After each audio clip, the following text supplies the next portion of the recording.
the Louisiana Purchase stands as one of the most pivotal moments in American history, reshaping the nation's destiny and forever altering the global landscape. This monumental transaction, which doubled the size of the United States, was sparked by a complex interplay of colonial ambitions, diplomatic intrigue, and economic necessity. As we embark on this epic journey through the untold stories and forgotten heroes of the Louisiana Purchase, get ready to uncover the hidden currents that shaped a continent. As we delve deeper into the saga of the Louisiana Purchase, the year 1682 marks a pivotal moment, for it was then that French explorer René Robert Cavelier, Sieur de La Salle, embarked upon an extraordinary journey down the Mississippi River, claiming the vast territory he encountered for France and christening it La Louisiane, in honor of King Louis XIV.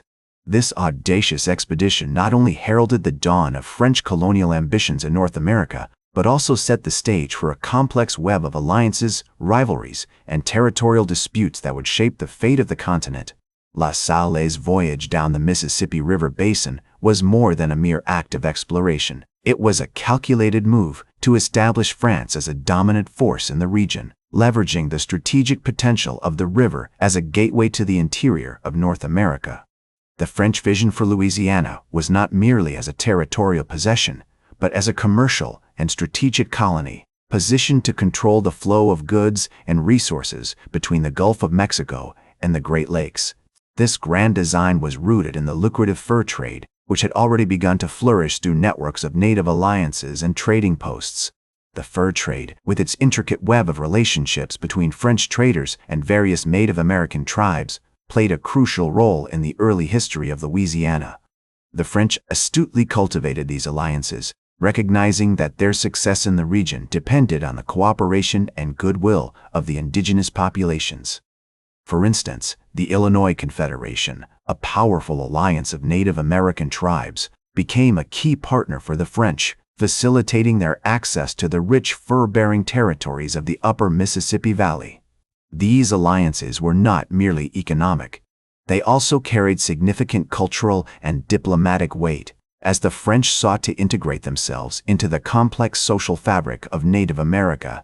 Despite these ambitious plans, the actual settlement and administrative reach of Louisiana during this period remained limited. The harsh environment, combined with the challenges of maintaining supply lines over vast distances, meant that French colonization efforts were often scattered and tenuous. New Orleans, founded in 1718, would eventually become the linchpin of French control in the region, but for much of the early 18th century, it remained a small, beleaguered outpost, struggling to assert its dominance over the surrounding territory. The French colonial project in Louisiana was also fraught with external challenges, particularly from Britain and Spain, which had their own imperial ambitions in North America. The Treaty of Utrecht in 1713, which ended the War of the Spanish Succession, marked a significant turning point in this rivalry, as it granted Britain control over Hudson Bay and Newfoundland, thereby encroaching on French territories in North America. This set the stage for a century of imperial competition, with Louisiana standing at the forefront of French strategic interests. The delicate balance of power between these colonial empires would continue to evolve, influenced by a myriad of factors, including military strength, diplomatic maneuvering, and the shifting allegiances of Native American tribes. As the imperial landscape of North America continued to shift, the Treaty of Paris in 1763 marked a significant milestone, transferring Louisiana from French to Spanish control. This seismic change was a direct consequence of France's defeat in the 7 Years' War, which had depleted its resources and diminished its influence on the continent. Spain, eager to expand its colonial empire, saw Louisiana as a vital acquisition, providing a strategic buffer against British expansion and access to the Mississippi River, a waterway of immense commercial importance. However, Spanish governance over Louisiana proved to be weak and ineffective, plagued by bureaucratic inefficiencies, corruption, and a lack of resources. The Spanish administration struggled to exert control over the vast territory, which was still largely unsettled and vulnerable to external threats. The defenses of New Orleans, the capital of Louisiana, were particularly inadequate, leaving the city exposed to potential attacks from British or American forces. This strategic stagnation would have far-reaching consequences, as the region's economic development and trade relationships began to suffer under Spanish mismanagement. One of the most significant restrictions imposed by the Spanish was the closure of the Mississippi River to American trade. This decision had a devastating impact on the burgeoning frontier communities west of the Appalachian Mountains, which relied heavily on the river for access to markets and supplies. The restriction effectively strangled the economic growth of the region, as American merchants and traders were forced to navigate treacherous overland routes or risk smuggling goods past Spanish patrols. New Orleans, once a thriving commercial hub, became a bottleneck, with trade flowing in but not out, exacerbating tensions between American settlers and Spanish authorities. As the years passed, American dependence on New Orleans grew despite the restrictions. The city remained the sole outlet for the produce of the Western territories, and its control was crucial for the development of the region. However, the Spanish refusal to grant Americans navigational rights on the Mississippi River sparked rising concerns among U.S. policymakers, who began to view Spanish control over Louisiana as a major obstacle to American expansion. The issue would become a focal point of diplomatic tensions between the two nations, with the United States seeking to negotiate access to the river and, ultimately, the acquisition of the territory itself. As the diplomatic tensions between the United States and Spain continued to simmer, a significant breakthrough was achieved with the signing of Pinckney's Treaty in 1795. This landmark agreement granted American merchants the right to navigate the Mississippi River and use the port of New Orleans for export purposes, marking a crucial milestone in the westward expansion of the United States. The treaty, negotiated by Thomas Pinckney, paved the way for increased trade and commerce between the Western territories and the rest of the world, with New Orleans serving as the vital conduit. The years following Pinckney's treaty witnessed an unprecedented surge in American settlement west of the Appalachian Mountains. Thousands of pioneers, drawn by the promise of fertile land and economic opportunity, poured into the region, establishing new communities and towns along the Ohio River Valley. The rapid expansion of settlements in present-day Kentucky, Tennessee, and Ohio was fueled by the availability of cheap land, the lure of agricultural prosperity, and the hope of a better life. As these western territories grew in population and productivity, their economic reliance on the Mississippi River became increasingly pronounced. The Mississippi River, with its access to the Gulf of Mexico and global markets, emerged as the lifeblood of the Western economy. Farmers and traders in the region relied heavily on the river to transport their goods, including tobacco, cotton, and grain, to New Orleans, where they could be exported to Europe and other parts of the world. The river's significance was further underscored by the fact that many Western farmers were dependent on the export market to sell their surplus produce, making them vulnerable to fluctuations in global demand and prices. Any disruption to trade on the Mississippi River would have far-reaching consequences for these farmers, threatening their livelihoods and the economic stability of the region. As American settlers continued to push westward, concerns about foreign control over New Orleans grew more pressing. The city's strategic location, at the mouth of the Mississippi River, made it a critical choke point in the regional economy. If a foreign power were to gain control of New Orleans, it could potentially strangle American trade and commerce, crippling the Western territories' ability to export their goods. This fear was particularly acute, given the ongoing rivalry between the United States, Britain, and Spain for dominance in North America. The possibility that New Orleans might fall into British or Spanish hands sent shivers down the spines of American policymakers who recognized the existential threat this posed to the young nation's economic and territorial ambitions. The vulnerability of Western farmers to export disruptions was starkly illustrated by the experiences of those living in the Cumberland River Valley, a region that would eventually become part of the state of Tennessee. These farmers, who produced large quantities of tobacco and other crops, relied almost exclusively on the Mississippi River to get their goods to market.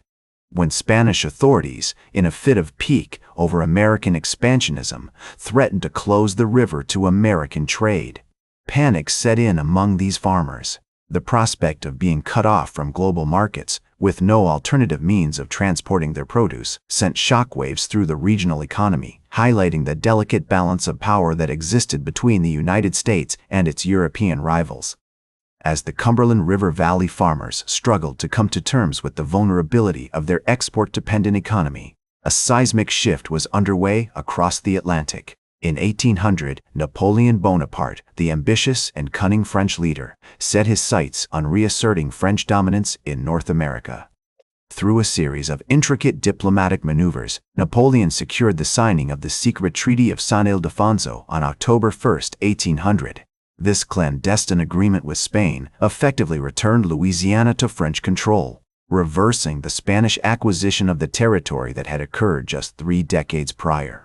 Napoleon's vision for a renewed French presence in North America was multifaceted and far-reaching. He sought to establish a Caribbean empire, with Louisiana serving as the linchpin in a broader strategy to challenge British supremacy in the region. The French leader envisioned a network of colonial outposts stretching from the Mississippi River to the islands of the Caribbean, which would provide France with unparalleled access to the lucrative markets of the Americas. As news of the secret Treaty of San Ildefonso began to filter across the Atlantic, American policymakers grew increasingly alarmed at the prospect of renewed French presence in North America. The reacquisition of Louisiana by France sent shockwaves throughout the United States, particularly among those who had grown accustomed to the idea of Spanish control over the territory.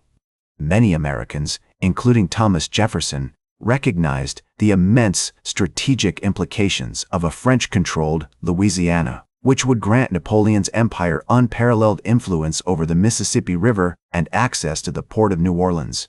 As the news of the treaty spread, Jefferson, then serving as vice president under John Adams, began to send early diplomatic signals to France, seeking to gauge the intentions of the new French regime. In a series of carefully crafted letters and dispatches, Jefferson sought to probe the French position on Louisiana, while also conveying American concerns about the potential consequences of French control over the territory. These initial forays into diplomacy marked the beginning of a delicate and complex dance between the United States and France, as both nations navigated the treacherous waters of imperial ambition and territorial expansion. As 1801 drew to a close, Napoleon's vision for a French-dominated North America seemed increasingly within reach, setting the stage for a dramatic confrontation between the two powers that would shape the course of American history. The arrival of the new French ambassador to the United States, Louis-André Pichon, in 1801, marked a significant escalation in Franco-American diplomacy. Pichon, a skilled and charismatic diplomat, was tasked with convincing American leaders of the benefits of French control over Louisiana, while also downplaying concerns about Napoleon's broader imperial ambitions. As Pichon navigated the intricate web of American politics, he found himself facing stiff resistance from Jefferson and other American policymakers who remained deeply skeptical of French intentions. As Louis-André Pichon navigated the complex landscape of American politics, a maelstrom of troubles was brewing for Napoleon's regime across the Atlantic. The Haitian Revolution, sparked by the courageous resistance of enslaved Africans and free people of color, had been raging since 1791, and by 1802, it had become a catastrophic drain on French resources. The once mighty French army, which had been expected to quell the uprising with ease, was being decimated by the relentless fighting, as well as the unforgiving climate and diseases that plagued the Caribbean. The toll of the Haitian Revolution on Napoleon's military was staggering. Between 1802 and 1803, an estimated 50,000 French soldiers perished in Haiti, many succumbing to yellow fever, which swept through the ranks with devastating speed. The loss of so many experienced officers and men not only weakened Napoleon's grip on the colony, but also left his regime reeling from the financial strain. The cost of maintaining a large military presence in the Caribbean, combined with the economic disruption caused by the revolution, had begun to take its toll on the French treasury. As the situation in Haiti continued to deteriorate, Napoleon's vision for a renewed French presence in North America began to unravel. The collapse of his New World ambitions was hastened by the financial strain, which made it increasingly difficult for him to maintain a strong military presence in the region.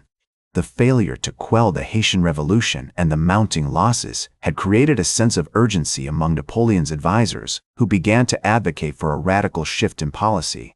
In 1802, Napoleon's Minister of the Treasury, François Barbé Marbois, approached the French leader with a proposal that would change the course of history. Recognizing that the French regime could no longer afford to maintain its claims on Louisiana, Barbé Marbois suggested that the territory be sold to the United States. The idea was initially met with resistance from Napoleon, who had invested so much of his prestige and ambition in the project. However, as the reality of his situation became increasingly clear, he began to see the wisdom in divesting himself of the troublesome territory. As Napoleon's regime began to consider the sale of Louisiana to the United States, Thomas Jefferson found himself facing a constitutional dilemma. The prospect of acquiring such a vast territory was tantalizing, but it also raised significant concerns about the limits of executive power and the potential for foreign entanglement. Jefferson, a strict constructionist, had long believed that the Constitution should be interpreted narrowly, with any powers not explicitly granted to the federal government reserved to the states or the people. However, the opportunity to acquire Louisiana was too great to pass up, and Jefferson knew that he would have to navigate the treacherous waters of constitutional interpretation in order to make it a reality. He began to consult with his cabinet members, including Secretary of State James Madison and Secretary of the Treasury Albert Gallatin, in an effort to determine the best course of action. But even among his closest advisors, there was significant disagreement about the constitutionality of the proposed purchase. Madison, who had long been a close friend and ally of Jefferson's, argued that the Constitution granted the president broad powers to negotiate treaties, including those related to territorial acquisition. Gallatin, on the other hand, was more skeptical, warning that the purchase could be seen as an unconstitutional expansion of executive power. As the debate raged on within the cabinet, Jefferson found himself torn between his ideological commitment to strict constructionism and his desire to secure a strategic advantage for the United States. The fear of foreign entanglement also weighed heavily on Jefferson's mind. He had long been wary of European powers, particularly Britain and France, and he knew that the acquisition of Louisiana could be seen as a provocation by these nations. At the same time, he believed that the territory was essential to American security and prosperity, and that it would provide a vital buffer against future European aggression. As the cabinet divisions deepened, Jefferson turned to his Attorney General, Levi Lincoln, for guidance on the constitutional implications of the purchase. Lincoln's opinion, which was ultimately shared with the full cabinet, highlighted the ambiguity of the Constitution on this issue.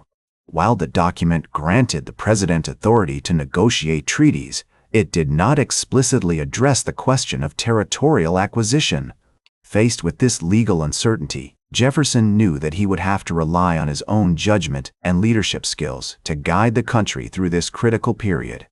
He began to work behind the scenes, building a coalition of support among congressional leaders and other influential figures in an effort to secure approval for the purchase.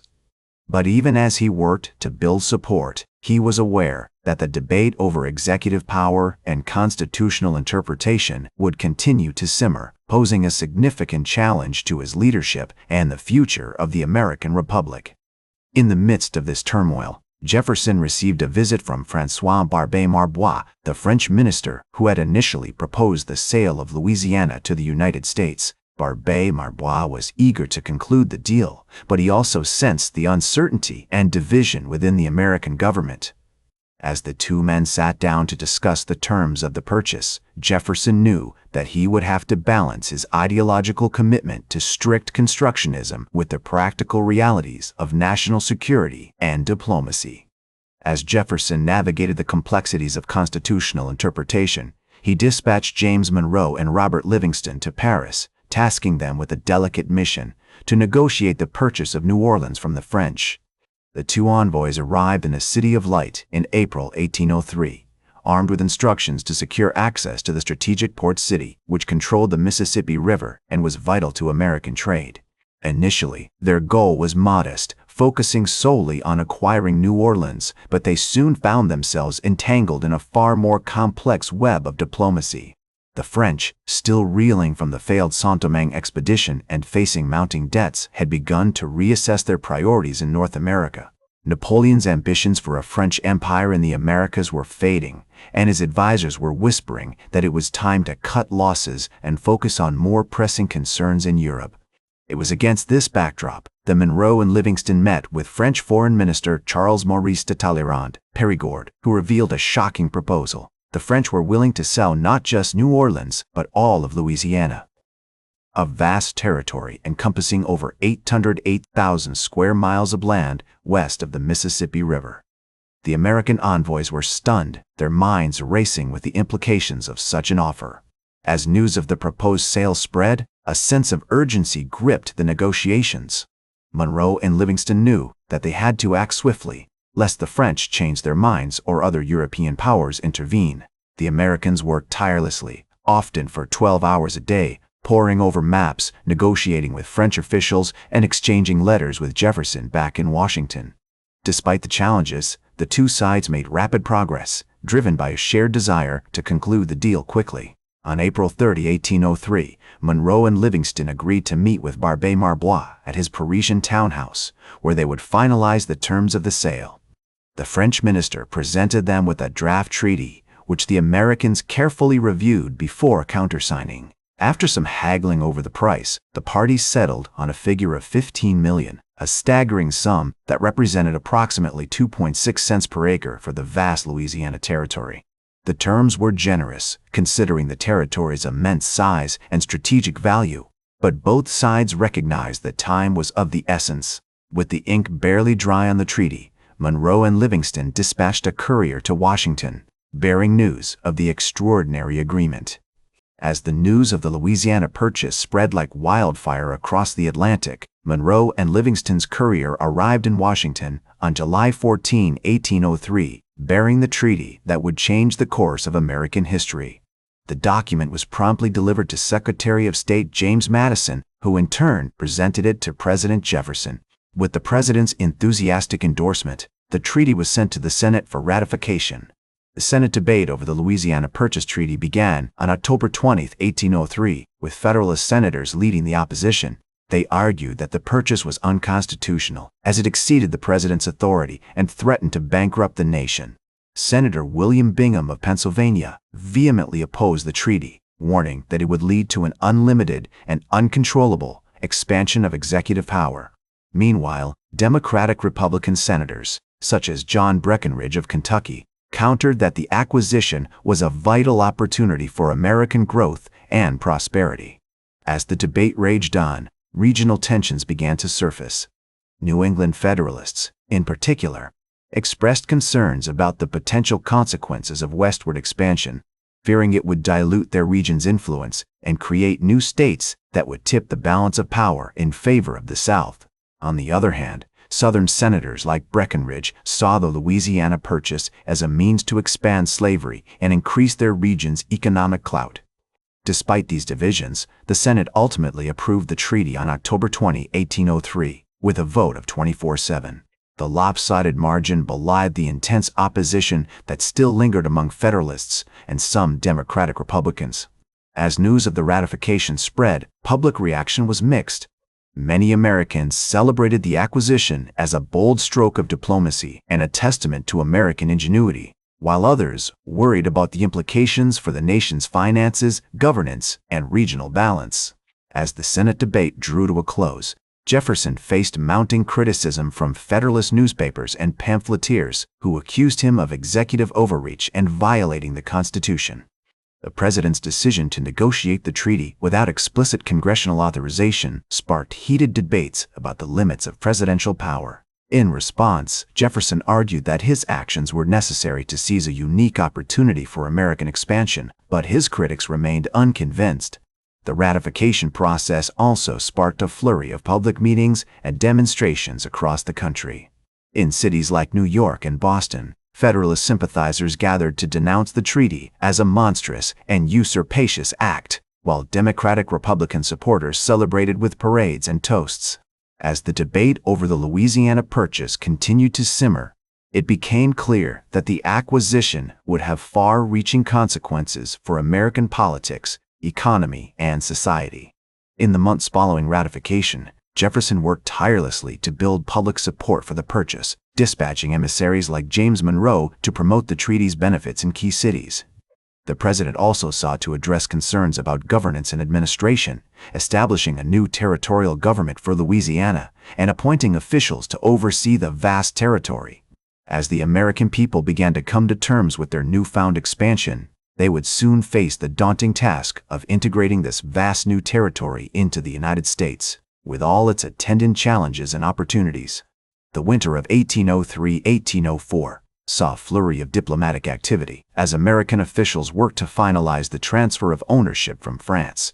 On March 9, 1804, a formal ceremony was held in New Orleans, marking the official transfer of sovereignty over the Louisiana Territory to the United States. As the stars and stripes were raised above the city, American officials like William C.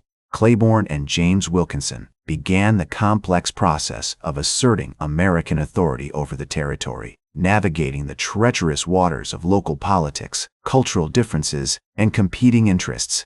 As the American flag waved above New Orleans, marking the official transfer of sovereignty over the Louisiana Territory, the challenges of defining borders and governing the vast new territory began to unfold. The western and southern boundaries of the territory remained unclear, with Spain claiming a significant portion of the land as its own. This ambiguity would lead to years of tensions and conflicts between the United States and Spain. In 1804, President Jefferson appointed Meriwether Lewis and William Clark to lead an expedition to explore the newly acquired territory and establish trade relationships with Native American tribes. The Lewis and Clark expedition would play a crucial role in mapping the western boundaries of the Louisiana Territory and identifying potential routes for further exploration and settlement. As they traveled up the Missouri River, they encountered numerous indigenous tribes, including the Mandan and Hidatsa, with whom they established friendly relations. However, not all encounters were peaceful. The expedition's presence in the region sparked concerns among Spanish authorities, who viewed the American explorers as a threat to their claims on the territory. In 1805, Spanish officials in Santa Fe, New Mexico, dispatched a force to intercept Lewis and Clark, but the expedition had already moved on, continuing their journey to the Pacific Ocean. Meanwhile, tensions with Britain were also escalating. The British Navy had been seizing American ships and impressing American sailors into service, leading to growing resentment among the American public. In 1807, President Jefferson signed the Embargo Act, which prohibited American ships from trading with foreign nations, including Britain. Although the act was intended to pressure Britain into respecting American neutrality, it ultimately harmed American merchants and traders who relied heavily on international trade. As the United States struggled to assert its authority over the Louisiana Territory, territorial governance challenges began to emerge. The territory was home to a diverse population of Native Americans, European settlers, and African slaves, each with their own distinct culture and interests. In 1805, the Louisiana Territorial Legislature was established, with William C. Claiborne as its governor. However, the legislature faced significant challenges in balancing the competing demands of its constituents, including the need to establish laws, collect taxes, and maintain order. The incorporation of diverse populations into the territory proved particularly difficult. Many Native American tribes resisted American authority, while others sought to form alliances with a new government.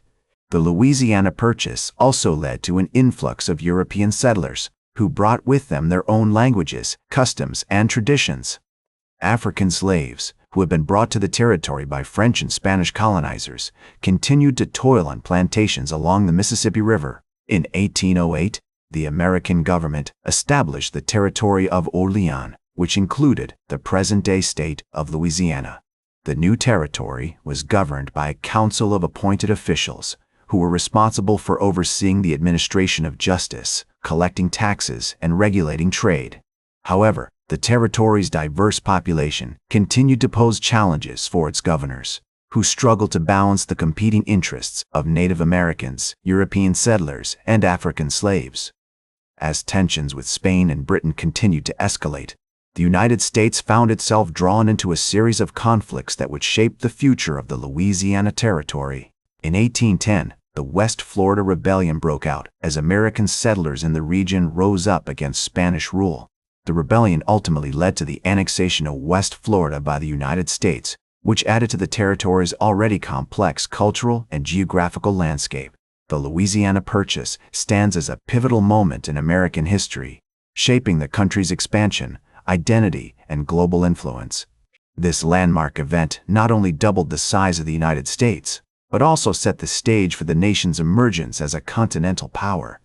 As we reflect on the intricate web of diplomacy, exploration, and conflict that defined this era, we are reminded that the true significance of the Louisiana Purchase lies not only in its immediate consequences, but in the enduring legacy it has left on the American narrative.